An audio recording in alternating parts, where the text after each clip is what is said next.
Good afternoon, ladies and gentlemen, and welcome to SETA Foundation at Washington, D.C. Today we will discuss the shifting U.S. policy on Syria. As you know, there is a new team in the administration right now dealing with the Syria policy. It has been a while that observers and scholars from different parts of the world are trying to understand U.S. policy on Syria, starting from the Obama administration, later the first year of Trump administration. And now for the first time probably we are talking about the potential presence of a Syria policy in U.S. administration. We have three very important panelists, starting on my left, Andrew Tabler from the Washington Institute for Near Eastern Policy, Mona Yacoubian from United States Institute of Peace, and Hassan from George Washington University. And we will start with Andrew. Tell us about what are the changes. Is there any change? Can we talk about a rupture now in U.S. policy on Syria? And what should we expect from this new team? Well, thank you for that introduction, and thank you to all of you and SETA for arranging this gathering today. It's a pleasure being with you, especially with great panelists up here, which makes my job that much easier. So, yes, there's definitely been a change in U.S. Syria policy. I think that's pretty clear. It was a long time in coming. It was driven by a couple of things. One is the area that ISIS controls in eastern Syria, at least in the American and coalition area of operation, was shrinking. So that battle against ISIS and those that were dedicated to it and driving the process as a priority, their activities began to be narrowed, and into that came a shift towards not only a Syria policy, but I think most importantly was the administration's shift on Iran in the region with the nuclear agreement, and also with concerning their activities specifically in Syria, because, and this is one of the big changes, I think, the biggest analytical change, I think, driving a lot of this was it was advantageous to say or to write that Bashar al-Assad had won the Syrian civil war, because it's a little bit easier if you're thinking in state terms. You're thinking that, and of course the picture was far more varied. Bashar al-Assad has won the Syrian civil war to the degree that he has through a massive foreign military intervention by Iran concerning ground forces in the Syrian military and outside of it, the militia, and also through Russian aviation and special forces. So there was a recognition that the coming order that was being put into place in Syria was far more varied and much more like a mosaic. So because of the Iranian influence there, that became, I think, safe to say, part of U.S.-Iran policy. Right. Not the primary part of it, but a part of it, which involves, containing Iran, constraining Iran, putting economic pressure on Iran. So can we say it was building up with the Tillerson speech in January, Pompeo's speech yes. at Hudson Institute? Correct. So the policy is not new in that respect. Mm-hmm.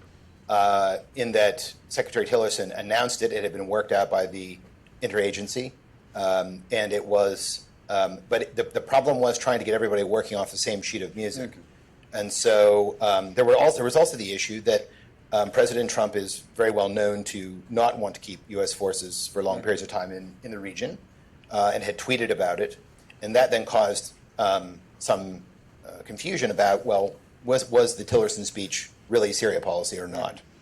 In the middle of all that, we had the collapse of the de-escalation agreement in southwest Syria, which led the Assad regime and other forces to come down to the Golan frontier, and that development, the collapse of that agreement, I think showed, and then the subsequent Israeli bombing inside of Syria, threatened to not de-escalate the conflict, but actually move it to a different level where Israel was much more deeply involved, and the threat of interstate conflict moved up.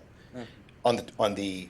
In the northeast, there was the tension between Turkey and the United States over the role of the PYD and the YPG in the forces that were battling against ISIS. So overall, I think the U.S. still has the three main goals of defeating ISIS and enduring defeat, making sure it doesn't come back, getting Iran out of Syria, and I think the interagency has been pretty clear about that, and most importantly, the political progress in trying to get the different parties in Geneva to come to a conclusion based on Security Council Resolution 2254. Sorry, and I think that those things are not new, but with the appointment of Jim Jeffrey as the coordinator for Syria engagement, it moved it to a new level, and he has been able to work with the military, with the interagency to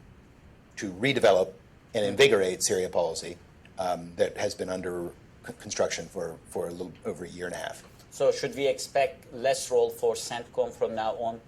Not necessarily. It just it depends, because we're in an interesting situation. When we are talking about interagency, that was one of the issues. Yeah, I mean, not necessarily frequently mentioned.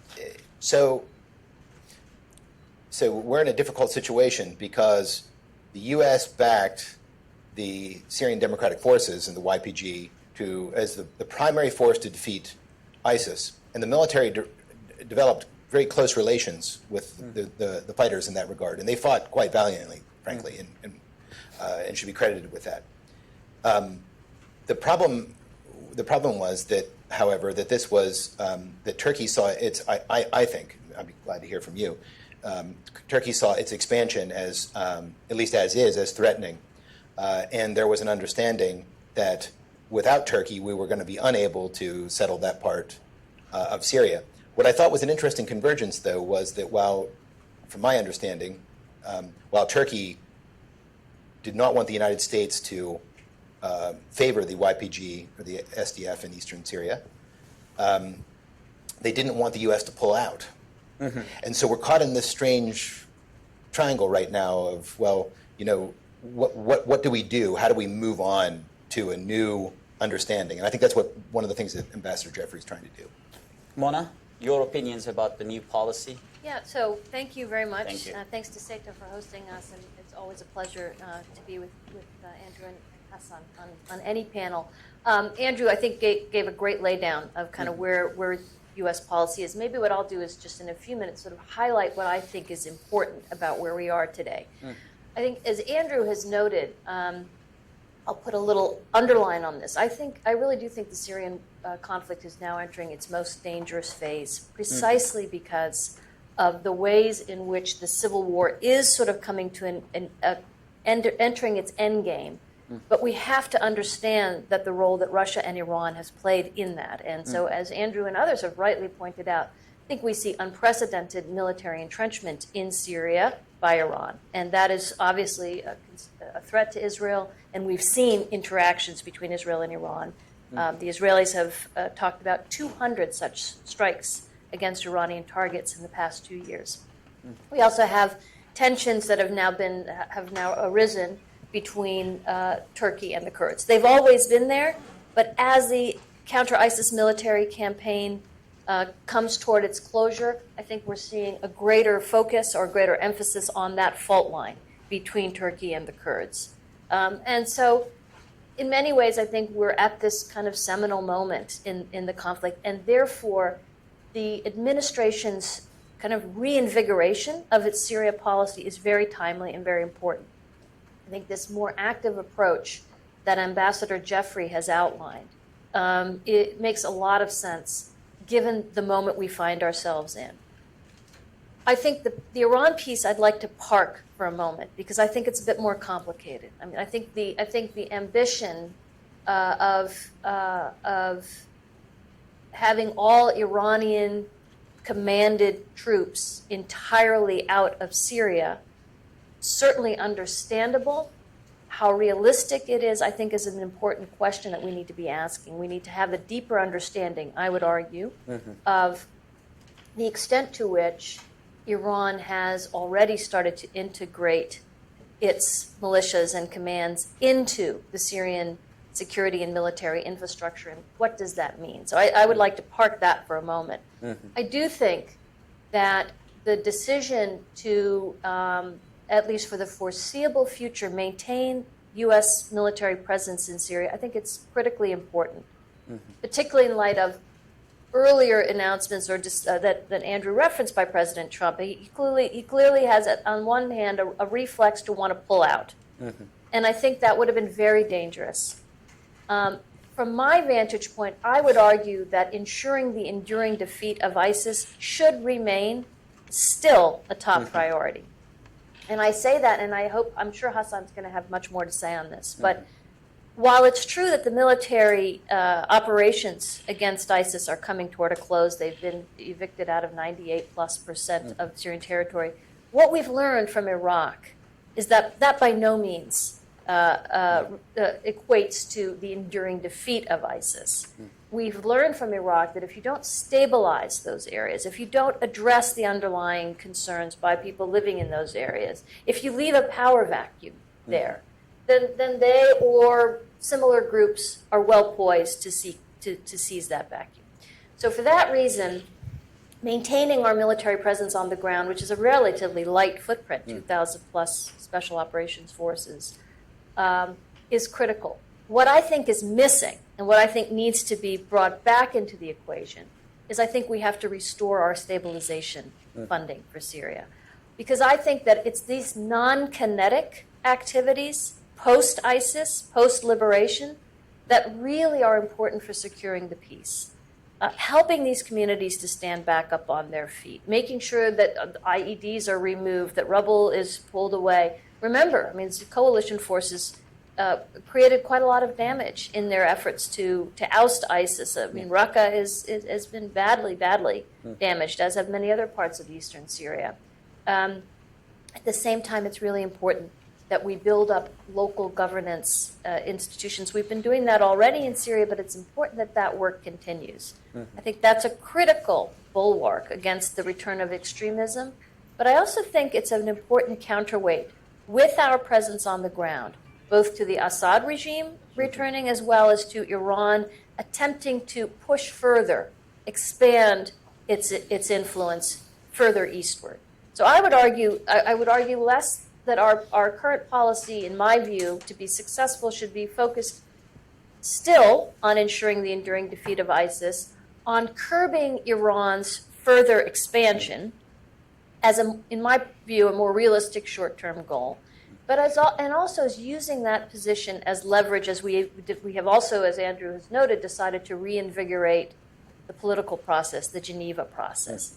And here I think there is important leverage, which we can talk about. I don't want to drone on here, but I do think there is important leverage on the ground that we have in partnership with our local Syrian partners by our being there and by working to stabilize and have a presence in that part of eastern Syria, as well as Tanf, a little further out, closer toward the Jordanian and Iraqi borders. But I think those are very important things. The only other point I'd like to add, and I'm heartened by Ambassador Jeffrey's appointment, is I also think, in light of the dangers that I talked about initially, heightened U.S. regional diplomacy on and around the Syria conflict is also critical, and in particular diplomacy with Turkey and working to improve our relations with Turkey. Turkey is a key regional player in Syria.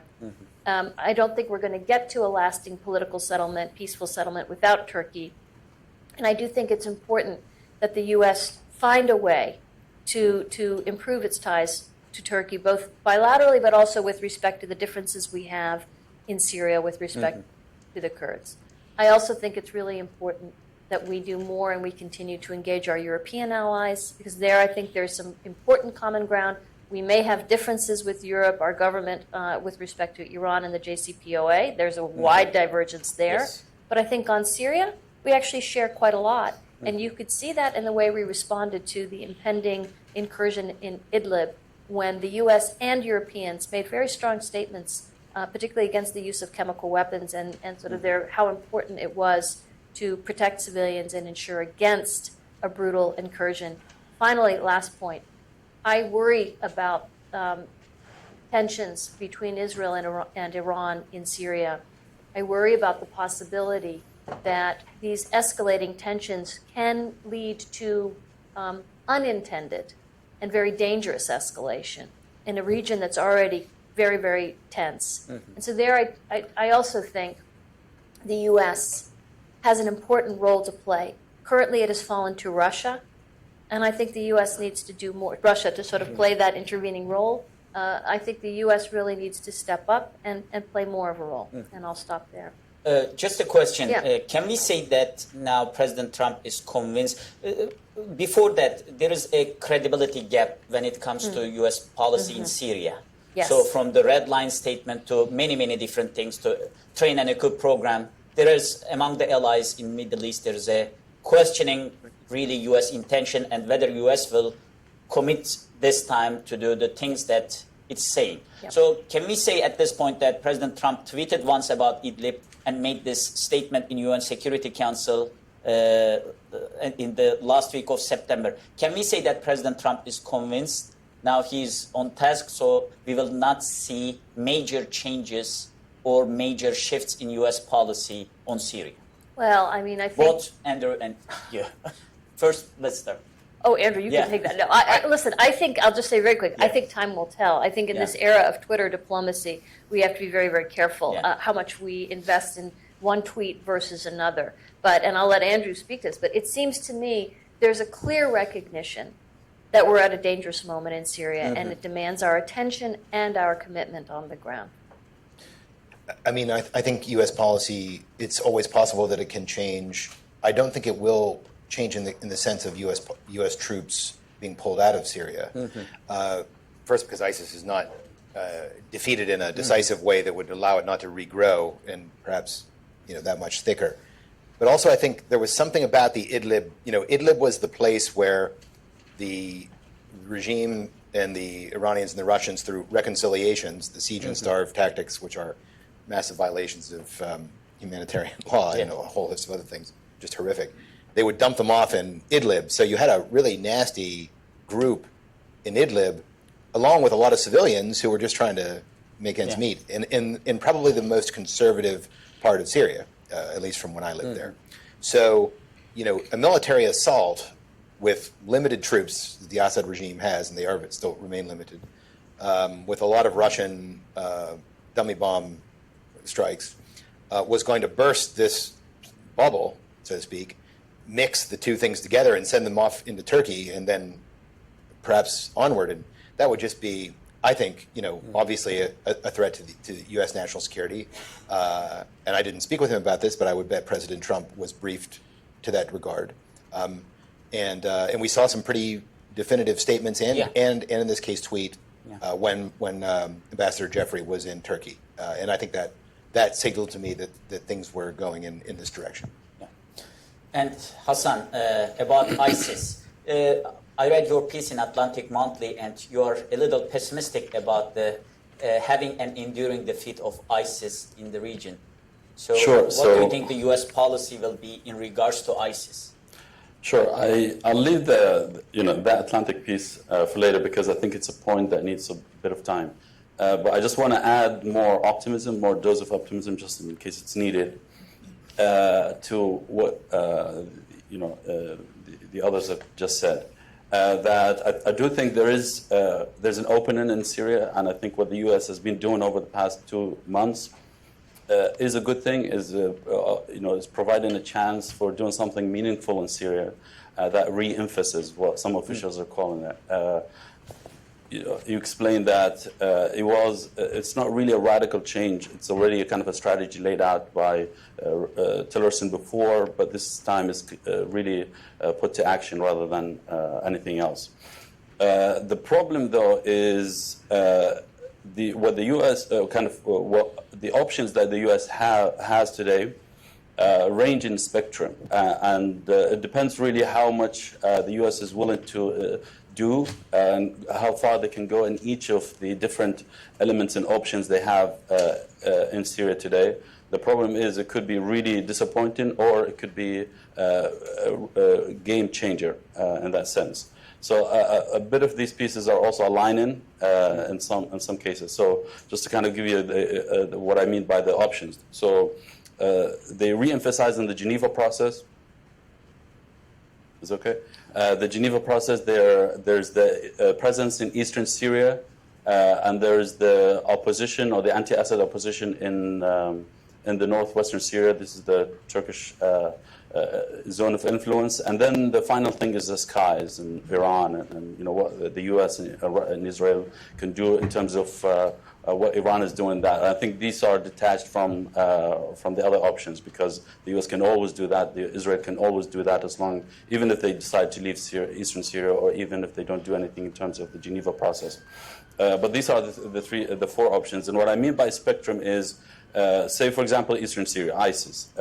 They could do the minimal thing, and they are doing the minimal thing today, leaving the YPG, for example, to do its own thing, because there is a belief, there's a philosophy in U.S. policy, much like what President Obama decided in the early days of his policy in Iraq, is to have very light footprint in terms of what the U.S.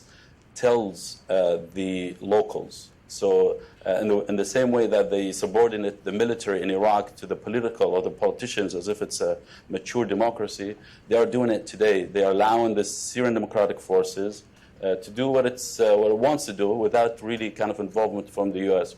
In fact, if you talk to people on the ground, people who are very close to the SDF and people who are working there, they say that the YPG thinks they have the leverage over the Americans, and they are the ones who dictating what should be done, rather than the Americans dictating to them or on them what they should be doing. So that kind of something, I think some officials are aware of that the YPG thinks they don't owe the Americans much. In fact, it's a mutual relationship, and they have a greater favor, or given the U.S. more favor than the other way around. So they could either work really hard and get involved in kind of trying to transform the Syrian Democratic Forces, as I have been calling for a while, from a YPG-controlled area, at least the perception of it, into a national project, a Syrian project. I don't think, for example, Turkey should go there. I think it has to be transformed, but not in a radical way. In the same way it's doing, but it becomes more representative of the local composition, demographic composition. So that's, I think what they're doing is light involvement there. That's a bad thing. I don't think that will make a big difference. It won't be a sustainable solution. Or they can go all the way, like I said, and make it and turn it or help it to be a national project for eastern Syria as a post-conflict solution, decentralization, and so on and so forth. The second one is Geneva Process. Geneva Process, as it stands now, seems to be, for people who have extra time and they want to spend some time in Geneva, or have phone calls and stuff like that. It's really meaningless in that sense. Who cares about the constitution in Syria? That's not what matters. You can use Geneva as just that, or the other spectrum, at the end of the spectrum, is to really enable a political process through Geneva and through the, like you said, the reinvigoration of the Syria policy. And I think there's a range there. And I don't think the American policy is at that level. It's still in the low level in that sense. The third one is the Turkish zone in northwestern Syria. And this is where I think these days the interest, even though the Americans are not involved there, I think the American and Turkish relationship could do something by working together to mutually improve the situation in both cases. You mean in Manbij or the Euphrates Shield areas? All of them. So no. So Jarablus, Afrin, and Idlib. So these, like I said, also another range. They could, the U.S. Again didn't get credit for their involvement in preventing an onslaught, kind of an offensive a Russian offensive in Idlib, but they do deserve that credit, because they emboldened sort of the Turkish stance to say to the Russians, no, you're not going to attack Turkey. We're going to we'll try to find another compromise. And I do think, even though I know many people disagree, I think Turkey could have taken another route if it was, if the U.S. did not really say, no, this time we're not bluffing, no assault in Idlib. This is not a situation that's sustainable for us, for Turkey, or for the European Union in terms of refugee, in terms of unraveling the everything. Or it could be, so it could be either just kind of minimal, just a one-off, or it could be a way to engage Turkey, and Turkey engages the U.S. in a way that both of them separately improve the situation in their areas. So the U.S., like I said, making the Syrian Democratic Forces more representative, more of a Syrian project, and Turkey works harder to professionalize the Syrian rebels in that area and really go after the jihadi threat.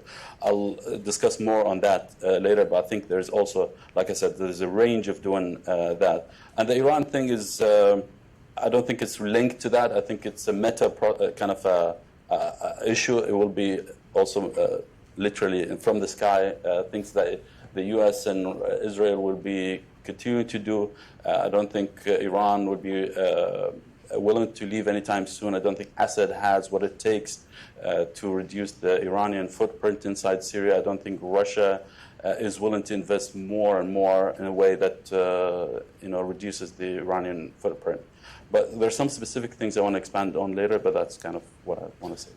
How about the role of Saudi Arabia? Are they just continuing to finance some stabilization efforts, or are there anything strategic that they want in the region other than the U.S. not leaving the region?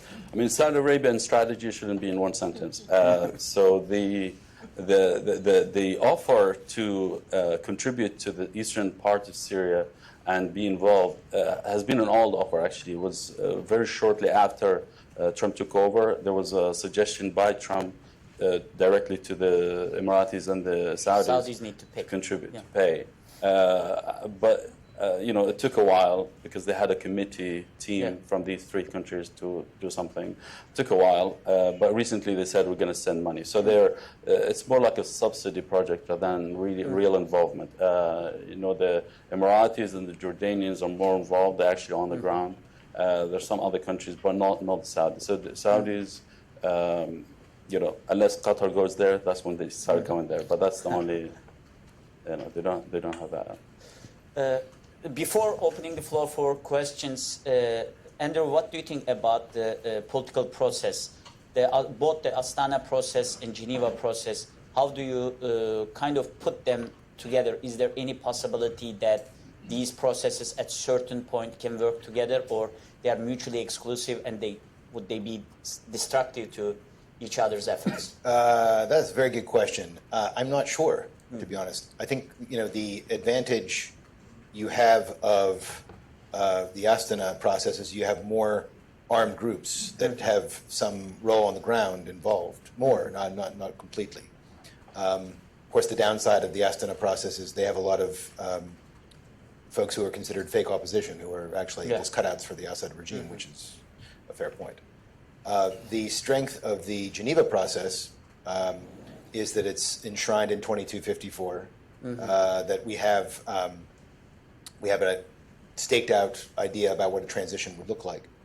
And that in itself is a good thing. The downside of that, of course, is that most of the opposition is in exile. And so their ability to negotiate is one thing, but their ability to deliver on the ground is more limited. So you would be better off bringing the two things together, but whether you can do that, I just don't know.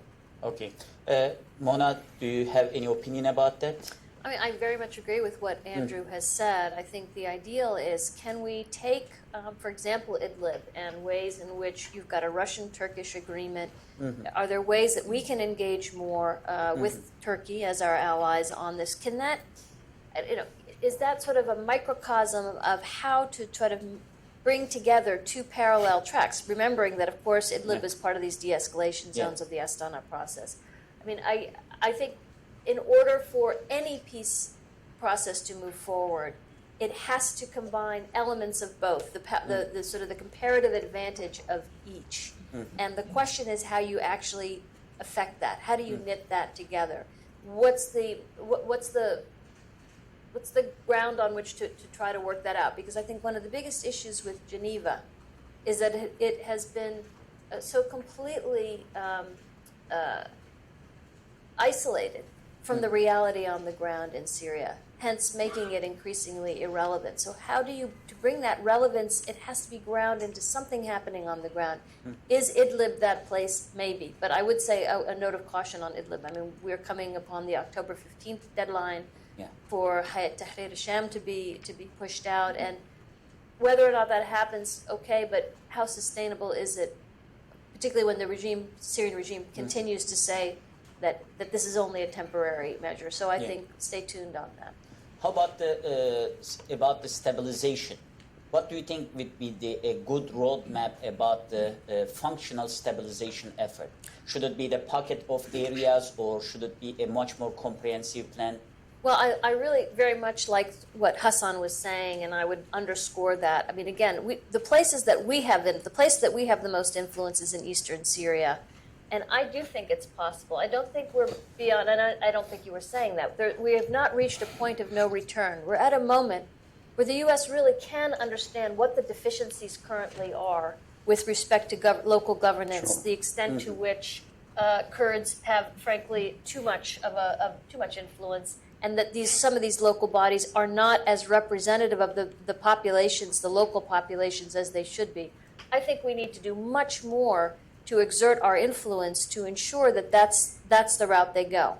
We can't do that if we don't have skin in the game. We can't do that if we're not providing stabilization funding. I think the burden sharing represented by Saudi and the UAE is important, but it's not that. It's 100 million from the Saudis, it's 50 million from the Emiratis. Burden sharing is important and commendable, but there's nothing that beats U.S. leadership on these issues, and that comes through concrete commitments on the ground. I do think we should be trying to do more with our Turkish colleagues, because, of course, they're stabilizing quite a lot. The whole Euphrates Shield area has had quite a lot that's happened there. But there, too, I think there are questions about how representative do Syrians feel that they have a real say in their day-to-day affairs, et cetera. And so perhaps there's space there to do more, to have more discussions. But I think there's a way to go on stabilization, but it's a critical piece of this equation. Let me open floor for question and collect some questions before I ask more questions to the panelists. Please identify yourself. I'm Peter Humphrey. I'm an intel analyst and a former diplomat. One thing I detest is strategic surprises. And one of the possibilities that is never discussed in this town or at any think tank in the United States or in Turkey is what happens when al-Assad's high cholesterol diet finally gives him the heart attack he so richly deserves. And we suddenly, in one day, have a new landscape which we have not prepared for in the least. Andrew, you want to say something? Is Mahir has high cholesterol problem as well? Look, the Syrian, what the Syrian regime remains, the Syrian regime at the core is the same as it was in that sense before. It's a minority-dominated, clientelistic regime. And so what the war proved, I think, was that these kind of systems are galvanized against the kind of splits that we saw in Egypt or in Tunisia and so on, in which I think certainly they're impervious to people power. I have noted, though, throughout my time I lived in Syria and throughout my career of dealing with Syria, that the only way to leave the Syrian regime is in a coffin. And if Bashar or anyone else did leave, I would assume that someone else from the system would take control. How messy that would be, what the hell we do about it, I don't know. And it would depend on whether that would be a watershed moment. Would, for example, Bashar's departure in that sense allow for another figure, Maher or whoever else, to be able to work more effectively with the opposition? It is possible. The problem is, of course, Maher's conduct during the war, at least the accusations of it, are quite brutal. So could it become worse? Could. However, I think the main baseline for the moment is the Assad regime's deployable manpower still remains very limited. That could change as they try to bring more people into the military. Limited. Do we have a number, or about 20 or 25,000 deployable forces is the number that's thrown around out there? Whether will be true forever, what it all involves. Here we're talking about actually Syrian units that can go on the attack and hold an area. Okay. But how do you? They have lots of conscripts and they have lots of people that are trying to fold into the military.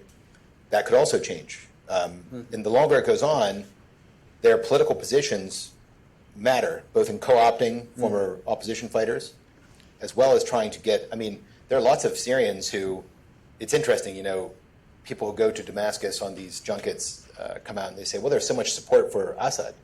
Well, if there's so much support for Assad, why does he have so much a problem getting people to fight in the Syrian military?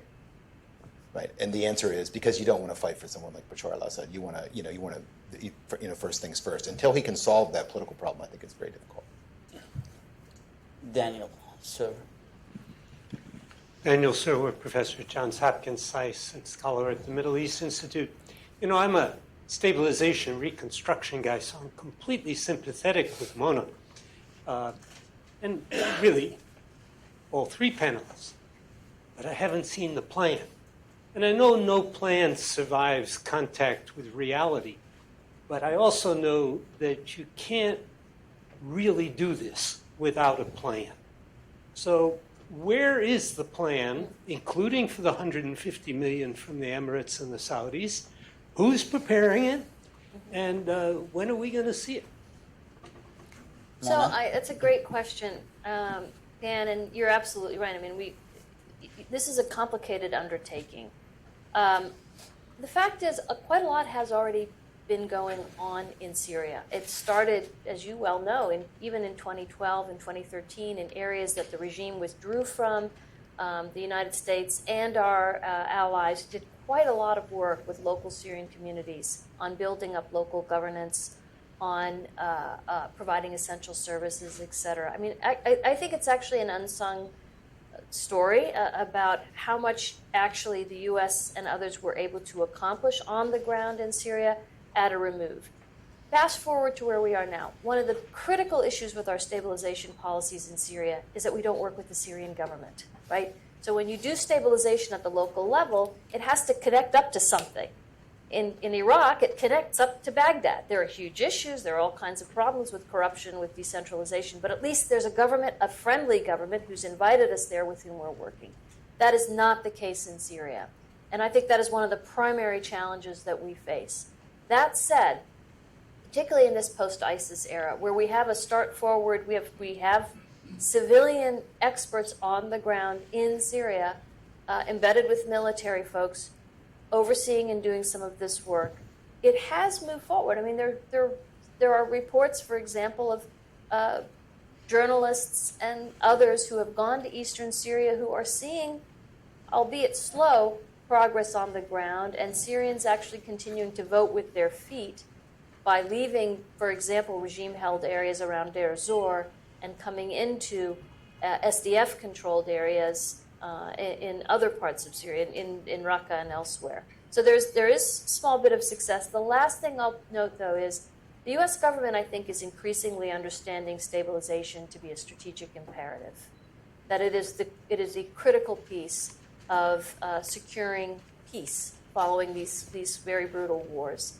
As a result, we have the Stabilization Assistance Review, the SAR, which is an interagency document that lays out actually fairly clearly roles and responsibilities. It's not the kind of detailed plan I think you were talking about, but I think we are increasingly understanding that this is a priority, that we need to be behind it. That's why I continue to advocate for restoring the funding for it.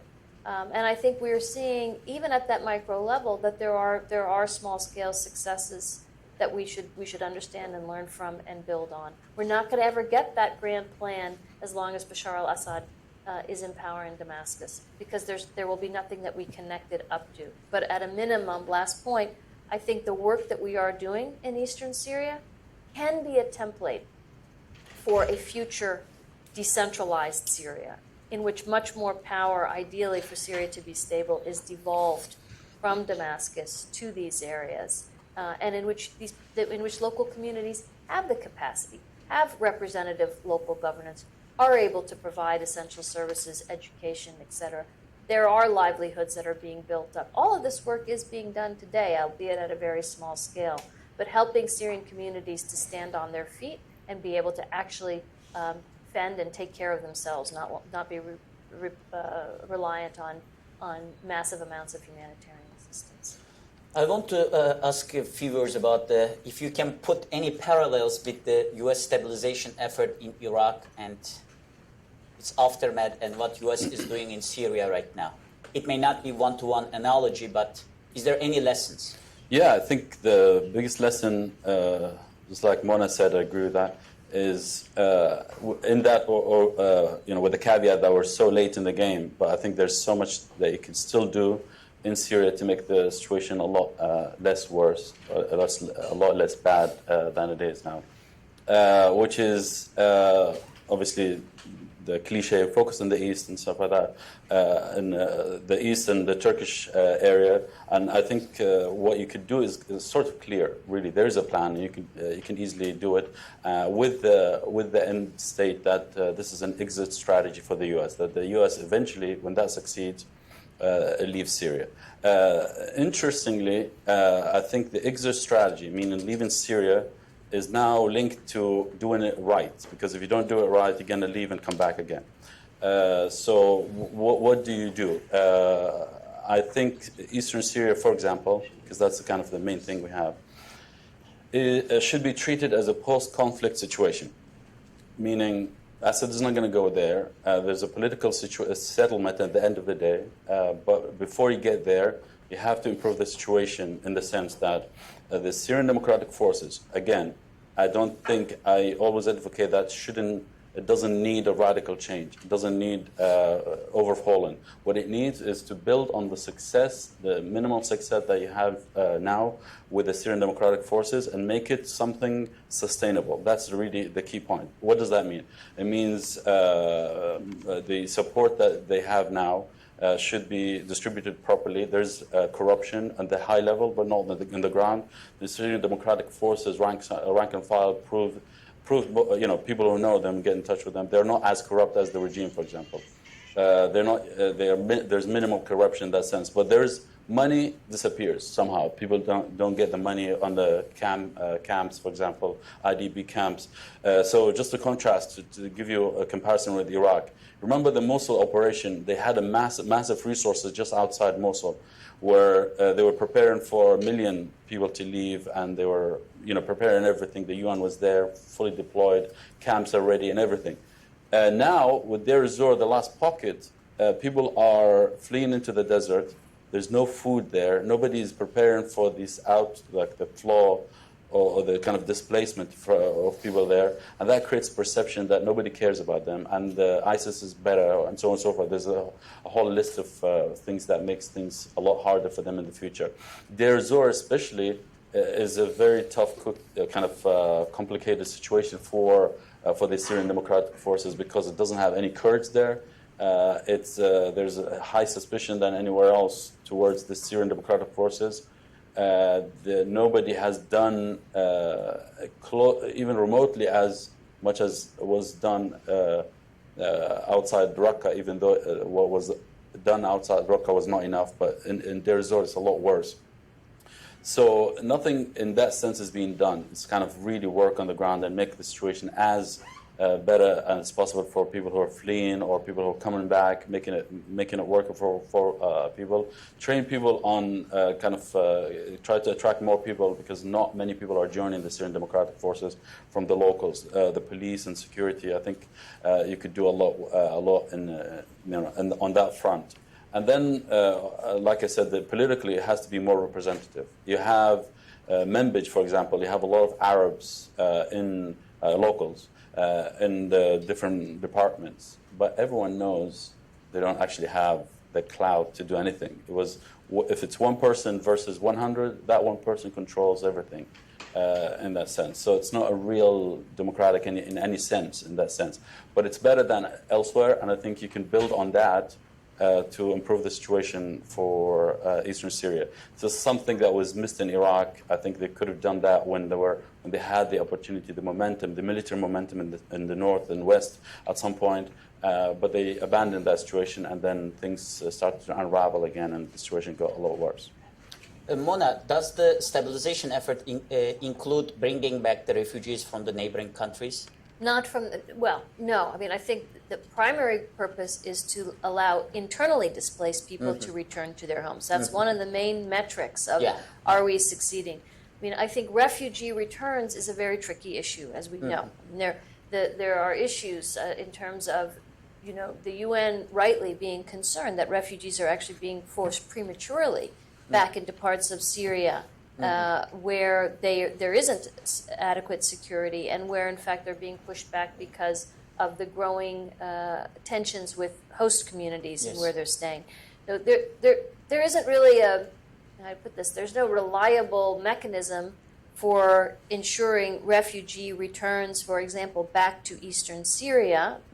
However, again, I think as that part of the country stabilizes further, perhaps it will be easier. But how does a refugee, for example, get from Lebanon to eastern Syria safely? I don't see how that happens. It's very difficult. So the primary issue is one of internal displacement. And I would make one point, which is that the UN has noted that this year featured the greatest level of displacement in Syria in the 7+ years of conflict, which is something to think about. I mean, Within Syria. Within Syria. That's how much Is it mostly Assad from is the? winning, Is it mostly from the southern de-escalation zones? Yeah, it's people yeah. being flushed out of areas as the regime comes and consolidates control. But it's something we don't. Syria has fallen off the headlines for lots of reasons, and yet in some ways this year has been the worst. But I also think it is some of the displacement is also part of the counter ISIS. Pushing people out, people leaving, fleeing, and then as areas stabilize, allowing them to return back. Okay. Yes, gentleman over there.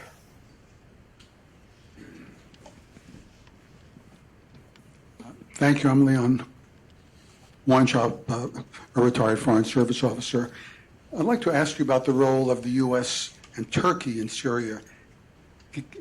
Given the history of U.S. and Turkish differences over the Kurds, PKK, I'd like to ask, and all the activities of the Kurdish regular and irregular forces in Syria and the role they play, can anyone give us a short list of where the U.S. and Turkey are in agreement on what to do in Syria and where they still have pretty strong differences on what to do in Syria?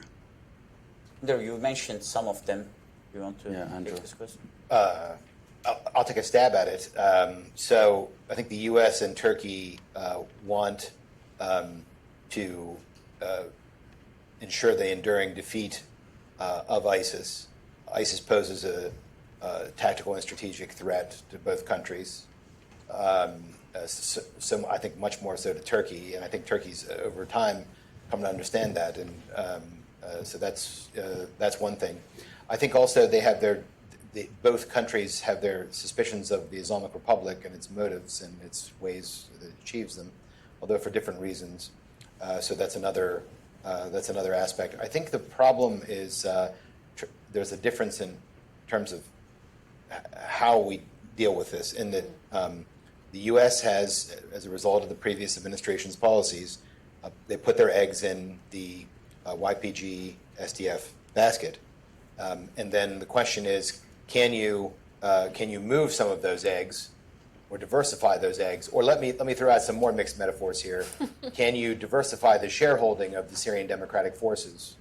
And Hassan knows much more than this, much more about this than I will ever forget, but he'll forget much more than I ever know. But anyways, as you go down the Middle Euphrates River Valley, you get into a different demographic mix, and Hassan, who's from Deir ez-Zor, can go into this, but the problem that we have is that the Kurds don't have a lot of traction there. Turkey might have more traction. There's initial indication that they do, and that, so I think the U.S. and Turkey also share a desire to have a softer ending to this, because it's one thing to go into Afrin. That's not in the U.S. area of operations. There aren't any dilemmas there really for the United States other than some statements. If there is an incursion into Tel Abyad or to these other areas out in eastern Syria, that's a big problem because that's our area of operations, and all of a sudden, there's a situation where the U.S. is going to be possibly called upon to defend forces that Turkey is fighting against. And I think the U.S. and Turkey want to avoid that at all costs. I would say that one way to deal with this very effectively, and a lot of my colleagues have advocated for this, I'm sure some of the folks up here do as well, is it would be great if Ankara and the PKK could come up with a hudna or a ceasefire or some kind of arrangement that they would stop, which has happened in the past. There have been periods where that I think would go a long way to trying to settle things down. The problem, of course, is that politically in the cards right now, and I think most people who cover this say no.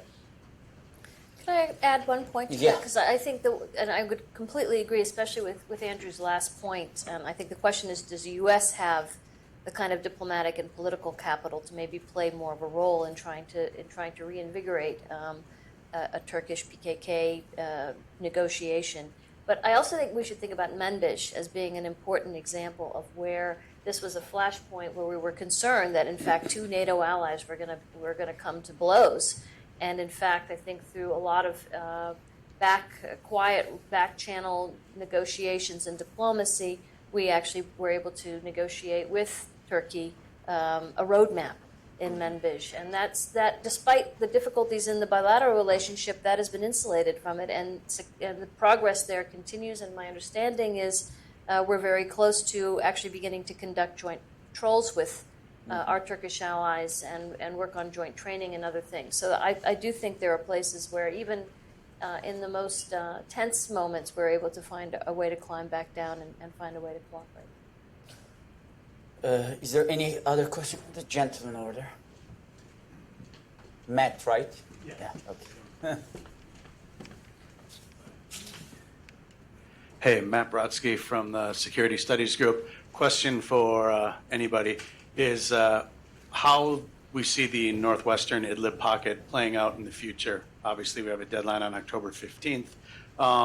Is this something where Turkey will actually be able to disarm HTS? Is this something where Russia and Assad's forces will have their forces remain out and the U.S. and Turkey can continue, despite lots of other issues in the bilateral relationship, continue to work together to keep that area separate?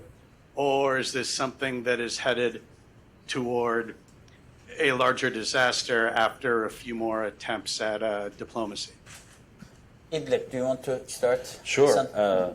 So it doesn't look like there would be an offensive despite the deadlines. I think you remember that the delay, before I have something to say about what to do about Idlib, but the delay in the offensive and why Russia agreed to the Turkish plan was mostly dictated by reality, by the fact that they couldn't do the offensive if it was an all-out war with the local forces.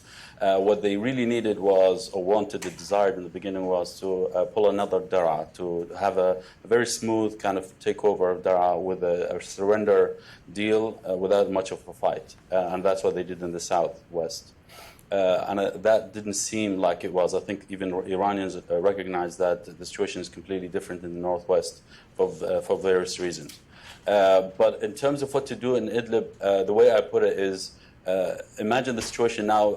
I think the situation in the northwest in terms of extremism is -20, right? So if Turkey really seriously worked with the U.S. and everyone else to improve the situation there, the best they could do would be to improve it from -20 to -5. So it won't be a perfect situation there. Now, the twist is that if the regime attacks Idlib and you don't do anything to improve the situation there, the situation will move from -20 to -50. So I think the options are clear. You need to, even if everyone agrees that Turkey will have to come back to the government control at some point.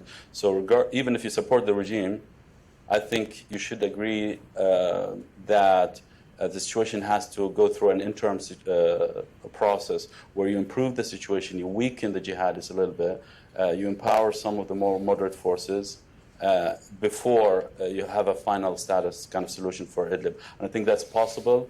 The -5 is a bit ambitious, but I think it's possible. You want to add anything? I think one of the complicating factors of Idlib, and it's something that has to do with just Idlib in itself. It's one of, if not the most conservative parts of Syria, and even before the war, I remember going there and being struck by how conservative people were. It would be an area where jihadists could make inroads much deeper than other areas, and this is where I agree with Hassan. I mean, to bring it up to zero would be I think a real stretch, right?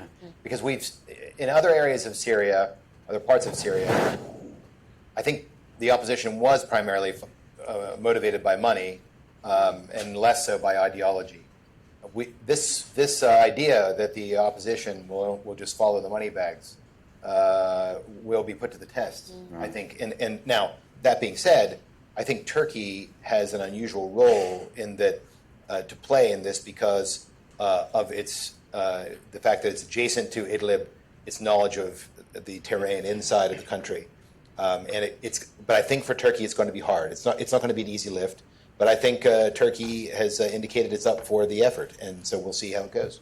And only Turkey can do that. That's the thing about Idlib, not Russia, not the regime, not the Americans. Correct. Going back to Russia, we talk about Russia very peripherally when we are talking about Idlib. But overall, in the process, in the stabilization process for the future of Syria, what will be the Russian role and how United States can contain it or cooperate with Russia? Or is there any way? Mona, shall we start with you this time? Well, I assume you're talking about reconstruction, which I think we should be very clear. There's a real difference between stabilization and reconstruction. Well, reconstruction is a much longer term, larger scale. How about in the political process? Well, look, I think that Russia, there may be a way. Of course, I hate to say it because there's been so many times when people have thought, okay, maybe there's some shared interests that we should have with Russia, and maybe there's a way forward, and inevitably it collapses and it doesn't go anywhere. I do think the Russians, though, are interested clearly in a political settlement, of course, on their terms, that's blessed by the international community. I do think that was a factor and I don't know if Hassan and Andrew agree, but one of the reasons that the demilitarization zone was negotiated at that last minute between Russia and Turkey is I think Russia was fearful that Turkey would withdraw from the Astana process, that Russia would be left, with a smoldering ruin in Idlib, and all the work that they've built to build up this parallel process may be lost, or a lot of it. So, but that said, I think, it's hard to see. I don't see the Russians stepping back from their complete and total embrace of the Assad regime. I don't see that happening. And I think we on the other hand, feel quite strongly the other way. And I think you see this most in where I thought you were going with your question, which is reconstruction, where the United States and our Western allies have said no reconstruction funds into any parts of Syria, certainly any regime-held parts of Syria. And I don't see any reconstruction in Syria as long as the Assad regime remains in power. That's going to be the lever or the bargaining chip that we try to use. How successful that is, I think, is another question. I have from the beginning thought that the notion that the Western countries, and particularly the United States, was going to, as Mona mentioned, pay for reconstruction inside of Syria. I mean, let's just look at how this goes, right? So President Trump has been adamant he does not want to pump money into the region any more than has already been done so. So that takes that off the radar. So that's for the remainder of this administration. I think that's a hard reality. Then let's say in the next election, we don't know what's going to happen in the next presidential election. Let's say the Democratic Party wins the election. Let's say Democratic Party, pretty anti-Russian now, right? Let's be honest. Yeah. How so who's gonna after all this meddling in election and all this other stuff that you see on CNN every day endlessly, so then all of a sudden they're gonna buddy up to the Russians and give them money in Syria to back up Bashar al-Assad? That's not gonna happen, right? So no matter what happens, and I hate to break it to the Assad regime and its allies, not a dime is going to go into regime areas. You break it, you bought it. Sorry. Where money is going to go, and this is, I agree with you, I think the U.S. needs to get more involved in this, certainly, but the allies as well, into opposition areas, in areas that are not under the Assad regime's control. That is the way to defeat ISIS in an enduring fashion and to keep the Iranians from spreading their tentacles. And that, in the best part of this whole story is all we have to do is keep on doing what we're doing and adjust for the realities on the ground. Thank you very much. Last question, let's get from the gentleman over here. Steve Landy, Manchester Trade. I'm sorry I was late, but they had an event on the other problem, the Palestinians at the Carnegie. So if these were already covered, please ignore them, or we can discuss them off mic. But the two questions I had was, number one, how does the Saudi Arabian Turkish thing fit in, particularly the present question about what happened to the journalists and so on, etc., given the fact that Saudi Arabia generally is closer to the U.S. in this particular case? And two, what happened to the areas that the democratic forces evacuated? Obviously, a lot of people moved out, but I assumed a lot of people remained in. How did the Syrians treat the people who remained behind, or maybe no one remained behind? Again, if those were covered already, fine. If not, I'd love an answer. Thank you so much. Remain behind where? Which regions are you talking about? The areas that, according to the press, the Syrian Democratic Forces controlled, and then they evacuated, and so on, in order to allow the Syrians to come in, and the evacuation was designed to prevent civilian death, and so on, etc. I don't know the names of the areas, but I know they exist. We can have 1 minute from each panelist, the final remarks as well. You're familiar with the story? I think you're confusing. I think Yeah. you're thinking of the areas that the regime has regained control through these reconciliation, so-called surrender agreements. But that wasn't the Syrian Democratic Forces who were participating in those. Mm-hmm. So those are further east. So I mean, those are areas that the regime has regained control over, and I think a number of people have opted to stay. But I think that it's a very precarious situation. I think the regime. And Hassan and Andrew may have more details on this, but this is a mukhabarat state. This is a state that, is very much about control and intimidation. And I think those tactics, to some degree, probably have come back as the regime has come back and taken over control of areas. The other part is that as the regime has taken control of areas, that has made it impossible for humanitarian actors who were providing assistance into those areas. This is most prominent, I would say, in southwestern Syria, to provide assistance back. There's no more assistance flowing from Jordan, for example. As these areas regain regime control, it's now controlled by Damascus. What kinds of assistance goes in? And so I think that there is a lot more deprivation and suffering from a humanitarian standpoint in those areas. Final remark, Andrew. Anything for the future project? What will happen? The staff in my office in Damascus had a saying, and they said something like, I don't know if it's even a Syrian saying, it sounds kind of maybe from the Far East, that those that gaze into crystal balls to predict the future are destined to eat ground glass. And so, look, I would just hold on to your seats. Mm-hmm. This war is, I agree with Mona. The problem that I see is that while we were all focused on when we had all these maps being produced that showed the outcome of the Syrian civil war being a Syrian one, belied the fact that the Syrian civil war to this extent has been settled through massive foreign military intervention. I mean, the Russians, the Iranians, on behalf of the Assad regime, the United States in northeastern Syria, and Turkey invaded the country in 2 places, right? The problem is that the way this war is shaking out is unacceptable to 2 neighboring countries, Israel and Turkey. And so the problem is, in all of this, is the threat of interstate conflict as a result of what was once the Syrian civil war threatens to morph into something like when the Lebanese civil war morphed into the Lebanon war. And that is hard to put out because everybody's reputation is on the line. and we don't know how the different parties are going to respond. And they do have a vote in this, and we'll have to see. How does Iran respond to the fact that they've been bombed by Israel on a massive scale, almost on a daily basis for the last few months? Yep. And how does that sort out all sorts of dangers? How does Turkey manage a threat that it sees from the PKK that comes from its own soil, and also that of Turkey, that of Syria? And so I don't think the war is over. I think it's just entering a more dangerous phase, and we need to focus and do the best we can with what we have in front of us. So I'll just say that I think on Syria, keep watching. There will be another round of problems that will come out of Syria.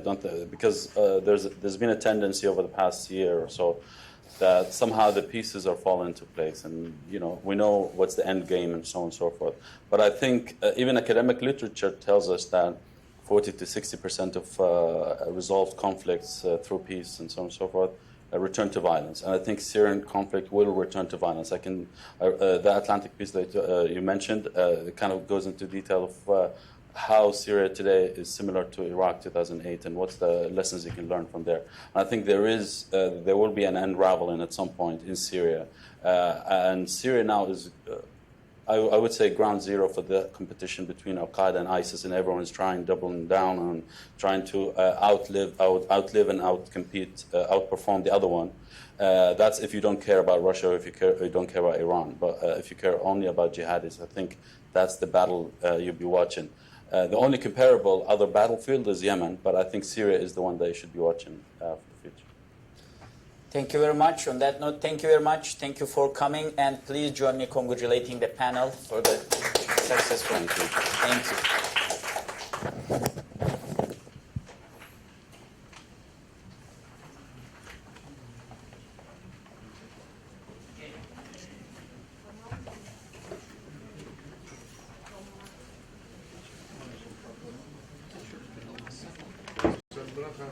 you.